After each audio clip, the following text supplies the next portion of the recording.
Tenemos hoy el tremendo gusto de tener un equipo de investigadoras, investigador, junto con nosotros, algunos conocidos ya que han participado en ciclos anteriores, y de Fogón en Fogón la verdad tiene el enorme honor de tener este equipo conversando en la mañana de hoy con nosotros sobre un tema muy poco conocido, que bueno, vamos a darle primero a Javier que nos introduzca en el tema y que haga una pequeña presentación, a pesar de que ya te hemos visto y te hemos conocido. ¿Qué tal?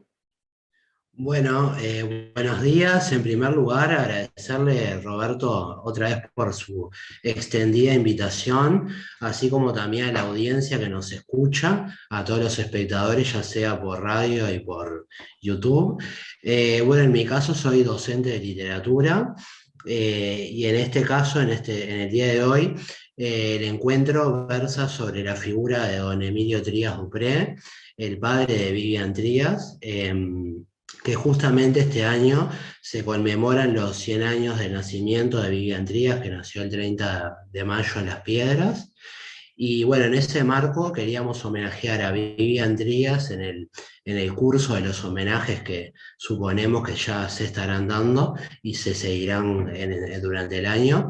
Desde el lado paterno queríamos hacer como un breve homenaje a la figura multifacética de Emilio, como poeta, como arquitecto, en fin, desde múltiples ángulos. Así que bueno, esa es la idea de este encuentro. Vamos a presentar entonces a Alejandra Freire, y contanos un poquito tu rol en este equipo. Bueno, buenos días, muchas gracias por la invitación. Buenos días a toda la audiencia que está ahí escuchando, presente tanto en la radio como en YouTube, como dijo también mi compañero Javier. Mi nombre es Alejandra Freire, soy de Las Piedras, hija de muchos docentes de historia en la familia, y en sí la historia es algo que a mí me abarca mucho en lo que es la investigación de mi propia ciudad, de acá de Las Piedras. Ya hace un par de años, hace 2 años y medio más o menos, que vengo investigando diferentes temas de acá de nuestra ciudad. Soy fotógrafa, además, ya hace 3 años, y ahora hace poco también hice un estudio de audiovisuales. Todo es referente a lo que estoy realizando en sí, que son investigaciones de acá, de la ciudad. Que bueno, que hoy en sí, bueno, Javier nos invitó, tanto a Melissa como a mí, para poder investigar un poco más sobre la vida de Emilio Trías Dupré. Estando yo con Las Piedras, estoy más cerca también de los diferentes lugares donde él vivió, tanto como lugares que él diseñó de construcciones, que cuando me toque a mí la intervención, se va a poder ver un poco eso, y aparte su parte en lo que fue como docente en el liceo, el primer liceo que tuvo la ciudad de Las Piedras. Ahora vamos a darle paso a una vieja conocida, Marisol López, que ya te hemos tenido en el pasado a partir de temas artiguistas, ¿verdad? Sí, es cierto. Bueno, buenos días. Muchas gracias, Roberto. Me presento, mi nombre es Marisol López, soy docente de historia y trabajo en el área de investigación histórica de la Casa de Artigas de Sauce Canelones, y trabajo también en el Liceo 2 de Toledo como docente. Y bueno, un poco lo que nos convoca acá en este encuentro es la figura de Emilio Trías Dupré. Mi primer acercamiento a él surge porque Emilio Trías Dupré es el autor del diseño del actual Museo Casa de Artigas, es el creador de la casa que se conserva actualmente en Sauce Canelones, sobre el predio que perteneció a los abuelos maternos de José Artigas. Y bueno, mi búsqueda empezó, el profesor Eber Freitas me sugirió que me contactara con Facundo Trías, que era el hijo de Emilio, y yo hasta ese momento no sabía que hablábamos del mismo Emilio Trías Dupré, porque en las fuentes históricas aparecen varios Emilio Dupré, entonces fue todo un descubrimiento cuando me puse en contacto con el profesor investigador Javier Costa, de enterarme que estábamos hablando del mismo Emilio, y que Emilio, además de arquitecto, era poeta, literato, y bueno, y además de todo eso, artista plástico. Y bueno, y estamos como en esa búsqueda de ver en realidad que fue un montón, dejó un montón y aportó mucho a la cultura. Bueno, entonces en esa sinergia nos encontramos con Alejandra, también investigadora, y bueno, estamos como en este hermoso recorrido de poner en valor a una personalidad poco conocida, pero que sin embargo aportó mucho, no solo para Las Piedras, sino a nivel nacional. Bueno, Javier, entonces empezamos contigo para, digamos, bucear en la figura de don Emilio. Bueno, con mucho gusto. Bueno, en cuanto a algunos rasgos biográficos mínimos de Emilio Trías Dupré, se llamaba Emilio Arturo Trías Dupré, nació en Montevideo el 8 de julio de 1889 y falleció en Las Piedras el 19 de agosto de 1970 con 81 años. Hijo de Arturo Trías, uruguayo, y de Paulina Dupré, de nacionalidad belga. Tiene dos hermanos, Arturo Carlos, ingeniero, y Julio escribano. Contrae matrimonio con Elvira Eugenia de la María, y tiene un solo hijo, Vivian Félix Fernando, tenía 3 nombres, el historiador. Bueno, y dentro de ese marco, dentro de ese contexto, un poco situarlo también en la generación literaria a la que perteneció, que fue la generación, digamos, cumbre de las letras, en una primera instancia la generación fundante, por otros críticos llamada la generación de oro de las letras uruguayas, que es la generación del 900, que digamos de alguna forma como que empieza a ahondar, a crear antecedentes, bueno, hay figuras de renombre ahí. Bueno, dentro de ese clima artístico, también mencionar que bueno, la generación del 900, donde se encuentra Delmira Agustini, María Eugenia Ferreira, José Enrique Rodó, Manuel Pérez Icuris y otros tantos, que ya más o menos conocemos por la cultura oral y demás, y por la instrucción formal. Sabemos que esa generación era muy frecuente en ella y en otras posteriores, pero sobre todo en esta en principio, la comunicación por revistas literarias, ¿no? Como Apolo, La Semana, El Día, que fueron revistas, en realidad esas tres. El Día en realidad es un suplemento, pero bueno, donde justamente colaboró Emilio Trías Dupré. Y también recordar la participación en los cafés literarios como el Tupinambá, el Polo Bamba, el Café Moca, todos que concentraban a todas estas figuras en diálogos literarios, artísticos, pictóricos, históricos y hasta económicos, porque discutían de todos los temas. Eran lugares muy fermentables para el ejercicio del pensamiento en todas las áreas. Y bueno, justamente dentro de esa interacción con los intelectuales del momento, Emilio Trías Dupré era muy cercano a Manuel Pérez Icuris, al anarquista, a Fernando Nebel Álvarez, otro poeta que si bien nació en Montevideo, vivió y murió en Las Piedras, Enrique Casaravilla Lemos, y justo de esas áreas, o sea, más o menos dentro de la literatura. Después en el plano de la pintura tenemos relacionamiento con Manuel Rosé, con Pedro Figari, con Guillermo Laborde, con José Cunha, con Soma Butler. Y dentro del clima literario, bueno, también es muy prolífica su obra literaria, ya sea desde el punto de vista edita, o sea, lo que llegó a publicar, como inédita. Dentro de la obra edita tenemos 6 títulos de poesía éditos. Comienza con Auroral, el libro de las canciones, así se titula su primera obra, publicado en 1910, con prólogo de Manuel Pérez Icuris, que casualmente en el mismo año, en 1910, también le hace el prólogo a Cantos de la Mañana de Delmira Agustini.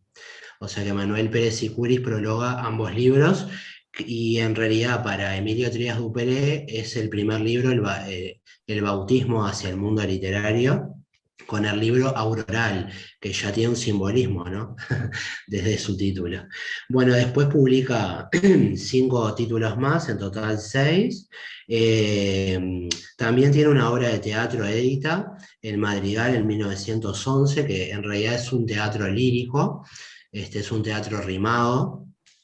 Después tiene dos novelas tituladas El Forastero y Pozo de Agua Salobre, publicadas en los años 1941 y 1959 respectivamente.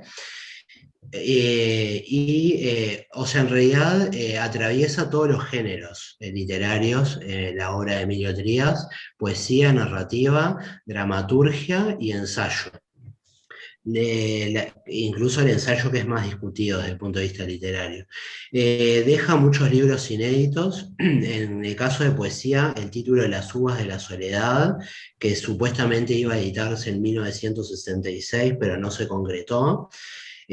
Algunas obras de teatro fueron puestas en escena, pero no fueron publicadas en libro físico, tales como Agua de Remanso, Blanca y La Forastera.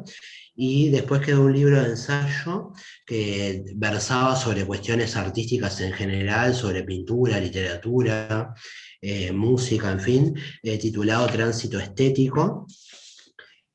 Y bueno, dentro de su obra en sí, cuando uno va leyendo todos los libros de poesía, puede, digamos, ir tomando algunas isotopías. Isotopías son temas que son recurrentes, reiterativos. Desde el primer libro publicado, Auroral, que lo publica a los 21 años, y que comienza con una cita del francés Lamartine, el primer poema del libro, y el primer poema que conocemos, digamos, de su obra, comienza planteando el tema del tiempo, tema que va a ser recurrente en toda su obra. Es una isotopía, o sea, es un tema sobre el que Emilio reflexiona mucho. Es una poesía, la de él, muy reflexiva, muy introspectiva. Así parecía por testimonio oral de quienes lo conocieron, que también era su conducta frente al mundo, contemplativa, ¿verdad? Bueno, también hay una gran admiración a Francia, a toda la cultura francesa, se va observando a lo largo de su literatura, sobre todo por un personaje en particular, que es Luis IX de Francia, también conocido como Ludovico IX, que justamente lo admiraba porque en su escudo, en su heráldica, aparece la flor de lis, que tanto admira Emilio Trías, que está en su casa, en los diseños que establece, en fin. También se puede ver como una admiración por Amado Nervo, por el padre del modernismo, por Rubén Darío. Tiene, digamos, como gran predilección por todo lo que es la poesía modernista, que va dejando huella.